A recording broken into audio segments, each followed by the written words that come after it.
Cuidado y preparación física del material. Los documentos son un patrimonio único e irreemplazable que cumplen una función muy importante en la sociedad, ya que contribuyen a la custodia de la memoria individual y colectiva, y de ahí la importancia de cuidarlos, previniendo y conservando con un proceso riguroso. Para saber qué cuidados hay que tener, hay que ver cuáles son los factores determinantes en el daño de estos. Cada soporte está fabricado de diferente manera, así que no hay un proceso estándar para todo el material que se encuentra dentro de la biblioteca. Hoy tendremos en cuenta el libro. Factores físico-químico. La luz está conformada por radiación electromagnética, donde podemos distinguir rayos infrarrojos y ultravioletas, donde la segunda proviene de la luz solar, que es más dañina, causando un deterioro al papel a la vez que empalidece la tinta de la escritura, perdiendo el contraste entre el soporte y el contenido de información, quedando un documento inutilizable. Por otro lado, los rayos infrarrojos también pueden ser muy térmicos y al ser absorbidos por los documentos se convierten en calor. Este calor puede producir cambios físicos y químicos en los materiales y degradar la celulosa del papel y así destruir el documento. Es de recordar que la ausencia de la luz junto a la humedad relativa y la temperatura alta y la falta de ventilación desarrolla factores biológicos. Las medidas preventivas para esto sería disminuir todo lo posible el tiempo de exposición y utilizar unidades de conservación que los protejan, por ejemplo cajas, sobres. Ni la luz natural ni la artificial pueden incidir directamente sobre los documentos. Medir la cantidad de luz en todas las salas donde transitan los documentos. La humedad relativa y el deterioro son dos factores que se encuentran interrelacionados entre sí y que son de gran importancia para su conservación a largo plazo. El calor acelera el deterioro y la alta humedad relativa fomenta reacciones químicas perjudiciales y en combinación con la alta temperatura pueden crear hongos y la actividad de insectos. ¿Qué medidas preventivas? Climatizar las salas donde se encuentran los documentos, instalar equipos registradores de humedad y temperatura para advertir a tiempo las variaciones que sean perjudiciales, eliminar las filtraciones de humedad de los techos y paredes. Los contaminantes ambientales son inherentes a la actividad del hombre, proveniente de los carros y fábricas, y el óxido y el dióxido de nitrógeno, proveniente de la combustión de los gases de los vehículos, y que por naturaleza son muy corrosivos, ocasionan daño en la celulosa, y con ello el deterioro del papel, de la misma forma que lo hace el ozono presente en la atmósfera.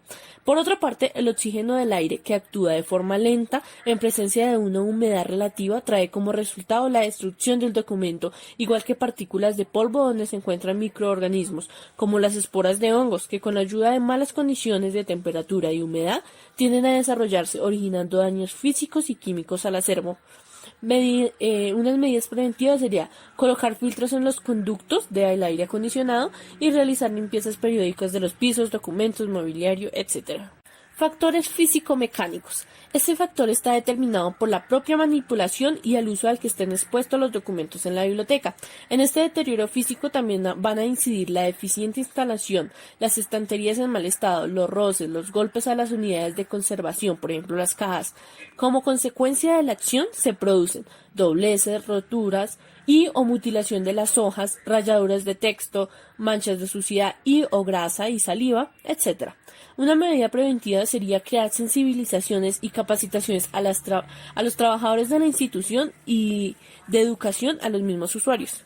Calamidades naturales. Las inundaciones, guerras e incendios son un gran riesgo para el acervo bibliográfico y los daños pueden ser parciales o totales. Las catástrofes son a veces muy difíciles de controlar, pero en algunas cosas son situaciones que se pueden prevenir.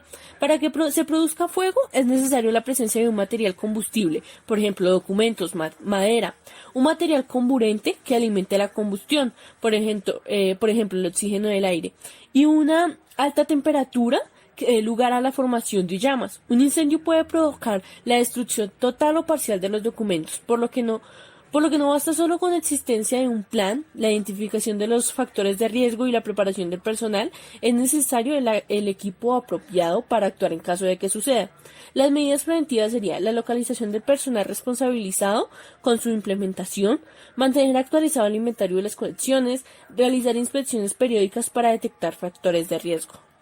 Los agentes biológicos. Estos agentes se dividen en organismos superiores como los micromamíferos, por ejemplo los roedores, y los artrópodos, y los organismos inferiores entre los que se encuentran las bacterias y los hongos. Los roedores llegan a los depósitos buscando residuos de alimentos, pero una vez instalados se pueden alimentar de los documentos y causar grandes afectaciones, igual que los insectos, ya que se alimentan del cuero, el papel y dejan marcas de orina y excrementos, contaminando el medio ambiente. Al ser portadores de bacterias, esporas de hongos perjudiciales para documentos y el hombre. Los microorganismos, como los hongos que atacan el papel, cuero, telas y otros materiales, excretan enzimas y pigmentos que son altamente perjudiciales para los soportes y las personas. Las medidas preventivas serían una limpieza sistemática de las salas y mobiliarios y evitar acumular objetos ajenos a las colecciones en los depósitos. Bueno, a continuación haremos un paso a paso del procedimiento de preparar físicamente un libro. Una vez recibido el material que se encuentra en buen estado, se realiza el sellado de adquisición, que lo vamos a encontrar en la portada y en la última página o el colofón. Se realizará cada 25 o 50 hojas dependiendo el grueso del libro, y se procura hacer en la misma página para próximos controles, en la misma parte de la página, o sea en la parte de abajo en este caso, y procurar no tocar el texto, ¿verdad? En este caso lo han decidido también colocar en el canto, en la parte de arriba, por todos lados, para mayor seguridad. Bueno, en estos casos encontramos aquí el número de registro hecho a lápiz. Y las etiquetas, se encuentran las etiquetas, el código de barras se coloca en la primera y última página del libro. El tejuelo o rótulo se coloca el número de clasificación con las medidas que tenga el estándar de la biblioteca y con un forro, un protector transparente para que no se vaya a dañar. Es decisión de la biblioteca forrar el libro. En este caso encontramos aquí en la primera página el mismo número, por si pasa algún inconveniente, tenerlo siempre ahí.